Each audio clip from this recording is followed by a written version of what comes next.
정시 사주명리 163강은 화제의 인물로 등재된 대도서관인 나동현과 그리고 윤댕인 이채원에 대한 사주를 분석해 보도록 합니다.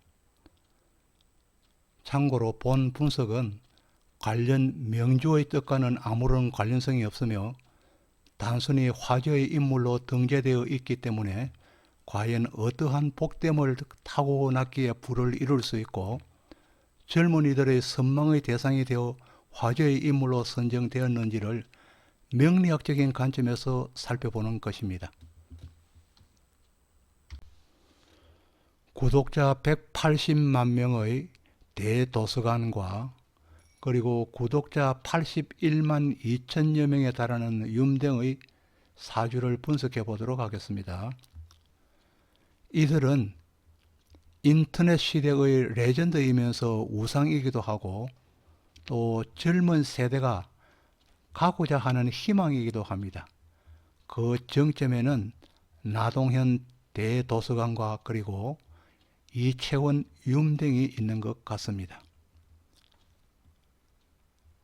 그들은 2013년 계사년에 만났습니다.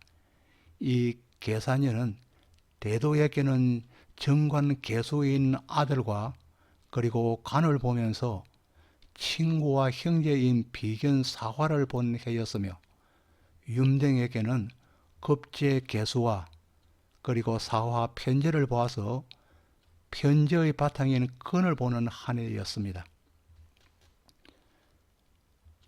이들이 결혼한 2015년 을미년은 화기가 성해져 대도에게는 정인 을목과 상관 미토를 보는 해였으며 윤댕에게는 상관 을목과 정관 미토 배우자를 보는 해였습니다. 대도서관인 나동현에게는 홍염살이 있습니다. 이 홍염살로 인하여서 대도서관은 남들로부터 부러움을 살 수 있는 사람으로 타고난 것이며 여기에 더하여서 복성기인이 있기 때문에 복까지 타고난 팔자입니다. 그리고 또 무엇이든 익히고 배우고자 하는 문곡기인과 그리고 학당기인의 기인들이 사주에 갖추어져서 많은 복을 타고난 사람이라고 할 수 있겠습니다. 그리고 윤댕인 이채원은 천주기인으로서 식복은 타고난 것으로 부의 근본을 이룬 것이며 이 천주기인은 음식과 또 관련이 깊습니다. 그리고 또 윤댕의 이채원은 문창기인을 가지고 있어서 배움에 대한 열의는 높은 사람입니다. 또 윤댕은 압록을 갖추어 무엇을 하여도 천우신자가 있는 사람입니다. 또 윤댕은 관기확관의 길성을 가지고 있어서 기한 배우자의 복이 있는 사람이며 그러나 그 사람에 따라서 남연살과 여연살로서 관계가 순하지 않을 수도 있음을 나타내고 있습니다. 대도서관을 약칭으로 대도라고 하겠습니다. 이 대도는 병화 태양의 일간입니다. 대도가 태어난 날은 병인일에 났기 때문에 일간이 병화인 사람으로서 태양을 나타내고 있습니다. 이 병화 태양은 임수인 물을 만나서 병화 태양은 바로 옆에 임수인 병관인 물을 만나서 물 위에서 빛날 때 그 태양이 가장 아름답다고 하고 이를 서로가 아름답게 비추어 빛난다고 하여서 강희상령이라고 하였습니다. 병화 태양이 물을 만나면은 임수의 물을 만나면은 태양이 임수에 빛나기 때문에 이때를 강희상령으로서 가장 아름답다고 하였습니다. 이와 같이 병화일간은 임수 하나만 보아도 기본은 채우고 있기에 사는 데는 문제가 없다고 하여서 상격을 구성한다 하였습니다. 격을 높이 구성한다는 것입니다.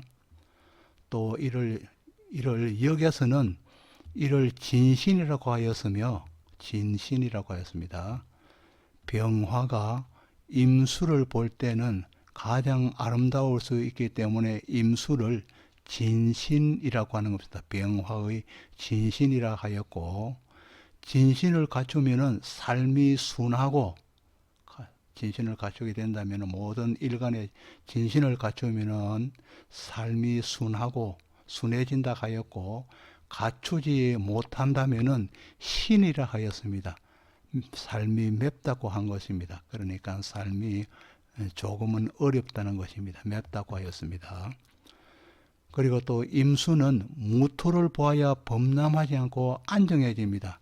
이 임수는 큰 물이기 때문에 무토를 보아야 범람하지 않고 안정화된다는 것입니다. 이 무토가 바로 이 무토는 제방의 역할을 하기 때문입니다. 이 무토는 임수를 범람하지 않게 만드는 제방의 역할을 하여서 임수가 안정화된다고 하였습니다.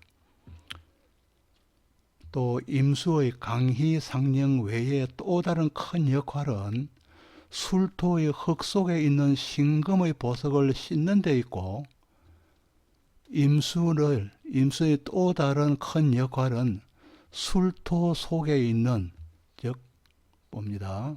술토의 지장간 속에 있는 신금의 보석을 깨끗하게 흙 속에 있기 때문에 깨끗하게 씻는 데 있고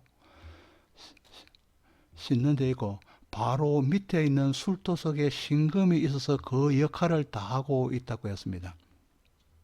이 술토 속에 신금이 있는데 임수의 바로 밑에 있기 때문에 그 역할을 충분히 다하고 있다고 했습니다.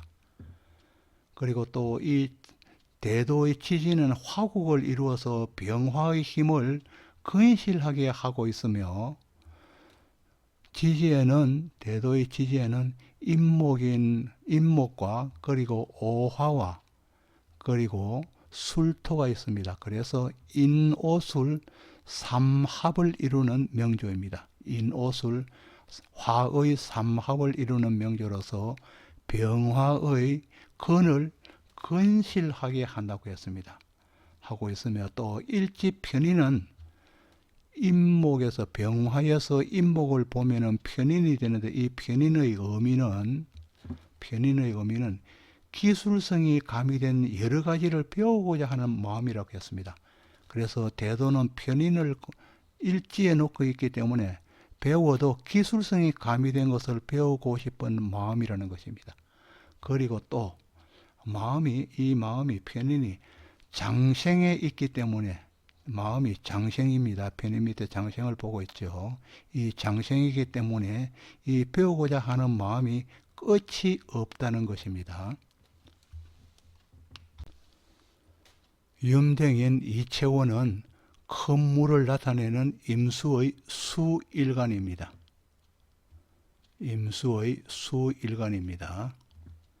이 임수는 큰 물로 바다와 같아서 어지간하면 자기의 속마음을 드러내지 않으며 차분하여 모든 것을 포용하는 여장부의 마음입니다. 명주는 물이지만은 자월인 한겨울에 태어난 사람이기에, 자월인 태어났습니다. 한겨울이죠. 한겨울에 태어난 사람이기에 꽁꽁한 호수와 같고 거대한 얼음 덩어리와 같습니다. 그러나 병화의 태양이 임수 바로 옆에 있기 때문에 따뜻함을 가지고 있습니다. 병화의 태양이 없다면 힘든 명조이지만 태양으로 인하여서 대도와 같이 강희상령을 이루니 빛나는 사람입니다. 대도는 병화일간으로서 임수평간을 즉 월간에 본 것이고, 그래서 강희상령을 이룬 것이며, 그리고 임수일간인 염댕은 월간에 병화인 편재를 보아서 강희상령을 이루는 것입니다. 그래서 꽁꽁은 얼음이의 임수이지만 병화를 보아서 따뜻함이 있다는 것입니다. 그러나 근본적으로 차가움의 기운은 자자로, 차가움의 기운은 자수와 자수가 이렇게 겹쳐져 있기 때문에 항상 자신을 엄습해 오는 한기를 없애기 위하여 한의 기운을, 차가운 기운을 없애기 위해서 양의 기운을 보호하는 데 게을리하여서는 아니 될 것입니다. 이와 반면에 명주는 지지의 자수를 두 개나 이와 같이 자수가 있어서 불편하고 해로운 점도 있지만은, 그러나 지지의 자수가 두 개가 있다는 것은 자수 두 개를 보아서 신왕한 일간이 되었으며, 그래서 신왕한 일간이 즉 뿌리가 건실한 임수가 되었다는 것이며, 또 식신이 수생목으로 강해져 식신이 일주에 있는 지지에 있는 임목이 수생목으로 강해져서 투관해 있고, 즉 임목이 월연간에 투관해 있는 것입니다. 식신으로 투관해 있고, 이렇게 강해진 식신이, 투관해 있어서 강해진 식신이 편재인 많은 재물을 일으켜서 부한명조라는 것입니다.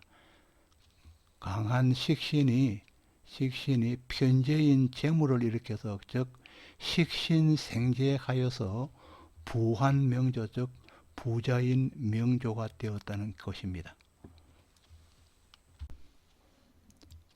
여러분에게 구독을 부탁합니다. 지금까지 163강으로 대도서관인 나동형과 그리고 그 배우자인 이채원, 윤댕의 사주를 간단하게 분석해 보았습니다.